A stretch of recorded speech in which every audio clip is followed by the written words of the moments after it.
여러분, 미국의 소비자 물가가 많이 올라갔습니다. 3월에 소비자 물가가 2.6%까지 올라갔어요. 2.6%까지. 전월 대비로 하면 0.6% 상승을 했지만 전년 대비하면 2.6%가 올라갈 정도로 지금 굉장히 많이 올라갔습니다. 2018년 8월 이후로 가장 높은 수준입니다. 지난 2월에 비해서도요 1.7% 상승했습니다. 전월 대비로는 0.4% 올랐고요. 전년 동월 대비하면 2.4%니까 이게 진짜 장난 아니죠. 지난 2월에는 1.7% 상승을 했었거든요. 이거를 보면요, 지금 코로나19 팬데믹 이후에 미국의 소비가 보복 소비처럼 굉장히 많이 일어나고 있다는 거예요. 작년 3월에는 사람들이 겁이 나서 안 움직였는데 코로나19에 걸릴까 봐. 지금은 이제 백신 접종이 되고 나서는 움직인다는 거 아니겠습니까? 그에 따른 소비가 지금 일어나고 있다는 증표입니다. 그만큼 많이 지금 일어나고 있다는 상황입니다. 전체적으로 봐도요, 미국의 소비자 물가가 올라가는 속도는 지금 장난 아니죠. 굉장히 빠른 폭으로 지금 금리가 올라가고 물가가 올라가고 있습니다. 물가가 왜 올랐는지도 또 봐야 될 거 아니에요. 물가가 오른 걸 보면요, 아무래도 유가예요. 유가 때문에 많이 올랐다고 이야기합니다. 에너지 부분이 굉장히 많이 올랐죠. 에너지 부분이, 그죠? 에너지 부분이 굉장히 많이 올랐다고 이야기할 수 있는데 9.1% 기반료 가격만. 여기다가 푸드, 음식료도 많이 올랐죠. 음식료도 많이 올랐습니다. 전체는 2.6%가 올랐고 말입니다. 그만큼 지금 미국도요, 원자재라고 이야기할 수 있는 게 유가라든가 곡물 가격이라든가 이런 게 지금 어느 정도까지는 물가 인상을 지금 이끌고 있다, 이렇게 봐야 되잖아요. 이게 잘 보면요, 에너지가 많이 써진다. 이게 에너지가 많이 올랐다는 것은 지금 수요가 그만큼 많다는 이야기잖아요. 이 말은 경기가 회복이 되고 있다는 뜻입니다. 경기가. 물론 여기에는 돈이 많이 풀어져서 그 돈들이 원자재로 몰린 영향도 분명히 있습니다. 분명히 있지만 더 분명한 것은 소비가 생산의 어떤 촉매제 역할을 하고 있다, 이렇게 봐야 됩니다. 푸드, 음식료가 많이 올라가는 것도 마찬가지로 이해할 수 있습니다. 여기도 마찬가지로 돈이 많이 풀어져서 원자재 가격에 대한 투자도 있겠지만 보복 소비로 인해서 음식료, 특히 직콕 소비가 많이 일어나기 때문에 푸드에 대한 욕심들이 좀 많아지기 때문에 그럴 수도 있다고 지금 봐야 됩니다. 보복 소비가 일어나고 있다고 봐야 되죠. 자, 그러면 여기서 이제 금리 인상이 어떻게 될 것인가에 대한 문제를 짚고 넘어가야 되잖아요. 제롬 파월 연방준비제도 의장은요, 지금까지 뭐라고 이야기했나 하면 상당 기간 인플레이션 2%가 넘고예요. 상당 기간이에요. 고용시장이 안정고용 상태로 회복될 때 기준금리 인상을 시작하겠다, 이렇게 누누이 발표를 해왔습니다. 이제 3월에 처음으로 2.6% 제롬 파월 연방준비제도 의장이 이야기했던 것처럼 2%가 넘었습니다. 고용시장도 지금 미국의 고용시장도 점점 좋아지는 모양새로 지금 가고 있는 상태입니다. 이제 처음으로 넘은 거예요. 사실 지난 2월만 하더라도 1.7%였거든요. 그런데 2.6%까지 올라갔으니까 이것은 분명히 말입니다. 2%를 시작했다고 봐야 돼요. 그러면 올해 안에 올릴 수 있을까? 이것도 봐야 될 거 아니에요. 일단 제롬 파월 의장은요, 지난 11일에 미국의 CBS 방송 인터뷰에서 연내 금리 인상은 없다, 이렇게 선을 그은 바가 있습니다. 근데 여기에서 우리가 주목해야 될 게요, 연내라는 단어를 썼다는 겁니다. 연내라는 단어.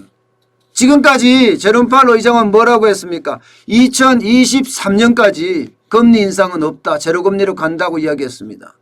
그런데 제롬 파월 의장이 말을 하면서 연내란 단어를 썼다는 사실에 올해는 안 하지만 내년에는 할 수도 있다는 그런 뉘앙스까지 포함하고 있다는 사실입니다. 내년에는. 예. 이게 경제 지도자들의 한마디 한마디는요, 굉장히 시장에 영향을 많이 미치거든요. 연내라는 이 단어 하나만 하더라도 그래 올해는 금리 인상 안 할 거야. 그렇지만 내년 초는 몰라. 내년 상반기는 몰라. 이렇게까지 이야기할 정도로 벌써 금리 인상이 점점 다가와 있다는 겁니다. 여기다가 인플레이션이 2월 달에 2.6%가 넘어섰으니 이게 상당기간이라는 말도 해석을 해봐야 알지만 일반적으로 상당기간이라고 이야기했을 때는 3개월, 4개월 정도로 보는 게 일반적입니다. 3, 4개월을 보는 게. 물론 뭐 말에 따라 상당기간이 굉장히 길 수도 있겠지만 6, 7개월도 갈 수 있지만 일반적으로는 3, 4개월의 기간이 길어요. 그러면 상당기간이라는 말을 그대로 풀이해 봤을 때 3월 2.6%, 4월, 5월, 6월까지 만약에 가면 4개월입니다. 그럼 금리 인상이 연내에도 될 수 있다는 그런 상황도 올 수도 있습니다. 이게 고용시장의 변화가 어떻게 되는지 또 봐야 되거든요. 일자리가 어떻게 미국 시장에서 만들어지는지 봐야 되지만 지금 현재로 봐서는 고용시장도 굉장히 빠르게 회복되고 있거든요. 지금 올해 7% 정도 성장을 한다고 했으니까 7% 넘게 성장할 수도 있다고 하니까 고용시장의 성장에 따라 다르단 말입니다. 근데 일자리가 그만큼 많이 만들어진다면 인플레이션이 2%가 계속된다면 올해 안에도 될 수 있다는 그런 얘기가 나올 수가 있습니다. 자, 그러면 우리는요. 우리는 어떻게 돼야 될까요? 우리는요. 아직까지 물가 상승률이 그렇게 많이 높지는 않다. 뭐 1.5% 정도다. 이 정도예요. 그러나 4월은 달라질 거고 5월은 더 달라질 거고 6월은 더 달라질 거라고 예상하고 있습니다.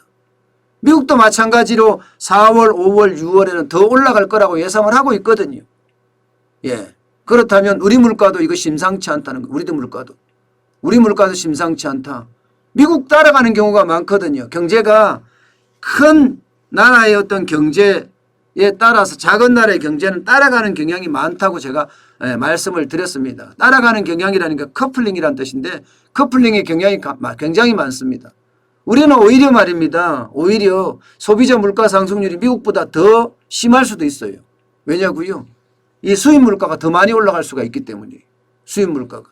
게다가 지금 우리는 기후의 어떤 영향을 받아서 생산자 물가까지 많이 올라가고 있는 상태잖아요. 생산자 물가 올라가죠. 수입 물가 올라가죠.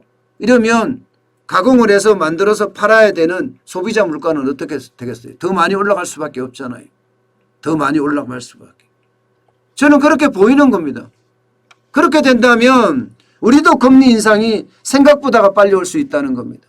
그런데 이게 미국이 올리고 나서 우리가 뒤따라서 올린다. 이것은 더 충격을 줄 수도 있다고 보거든요. 왜냐하면요. 미국이 돈 푸는 거하고 대한민국이 돈 푸는 것은 성격이 다릅니다. 미국은 기축통화입니다. 돈을 많이 풀었다고 이야기를 하지만 전 세계 어디 가더라도 달러로 물건을 살 수가 있습니다. 대한민국의 돈은 풀면 풀수록 인플레이션이 더 가중될 가능성이 크거든요. 왜? 원화를 가지고 해외 나가서 물건을 살려고 그러면 살 수 있는 나라가 몇 나라가 안 되거든요. 기축통화가 아니기 때문에. 그럼 원화는 국내에 계속 머문다는 이야기예요. 돈은 푸는 만큼 국내 시장에서 계속 쌓여간다는 거예요. 그러면 돈은 휴지 조각이 된다는 말을 할 정도로 인플레이션이 심각하게 될 수가 있습니다. 그러면 인플레이션이 나기 전에 금리를 올려야 되거든요.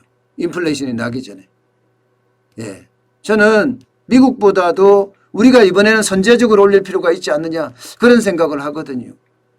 그만큼 기축통화가 아닌 곳 게다가 우리는 부채가 굉장히 빠르게 늘어난단 말입니다. 빠르게. 부채 증가 속도가 세계 1위예요. 세계 1위. 그런 상태라면 오히려 이 기회에 금리를 올려서 미국보다 선제적으로 올려서 사람들이 돈을 많이 대출 빌리는 것도 좀 막고 그러면서 경제가 경착륙이 아니라 연착륙하는 방향으로 잡아야 된다. 저는 그렇게 보거든요. 올해 안에 올려야 될지 분명한 것은 저는 내년이라고 이야기를 했는데 내년 상반기 중은 안 될까. 미국은 상반기에서 좀 뒤쪽으로 봤고요. 우리나라는 상반기에서 앞쪽으로 봤죠. 1분기 쪽으로 봤죠. 그런데 한번 두고 봐야 되지만 인플레이션의 영향 이게 어떻게 될런지 더 두고 봐야 되지만 분명하게 시작은 되고 있습니다. 다행히 미국은요. 좋은 인플레이션으로 시작되거든요. 소비가 늘어나면서 보복 소비가 더 커지면서 시작이 되는 그런 인플레이션도 있고요. 예, 그런 게 다행이라고 보이지긴 합니다. 물론 나쁜 인플레이션 징조도 똑같이 있습니다. 예, 지금 원유가 오른다는 것은 나쁜 인플레이션 쪽이 똑같이 있다는 이야기잖아요. 그러니까 금리 인상은 생각보다 빨라질 거다. 지금까지 이야기했던 것처럼 2023년까지 기다리지 않을 거다. 저는 그렇게 지금 보고 있습니다. 때문에 지금은 이자가 나가는 걸 어떻게 하면 줄일 것인가 그런 고민을 해야 될 때가 아닌가 다시 한번 생각을 해봅니다. 이렇게 금리 인상에 대한 이야기가 있으면 시장의 영향은 굉장히 커요. 시장의 영향은. 이게 금융주 같은 경우는 그렇잖아요. 금리 인상에 어떤 영향이 있으면 금융 쪽은 금리 인상이 되면 이자를 더 많이 받아야 되니까 그만큼 수익이 더 커지겠죠.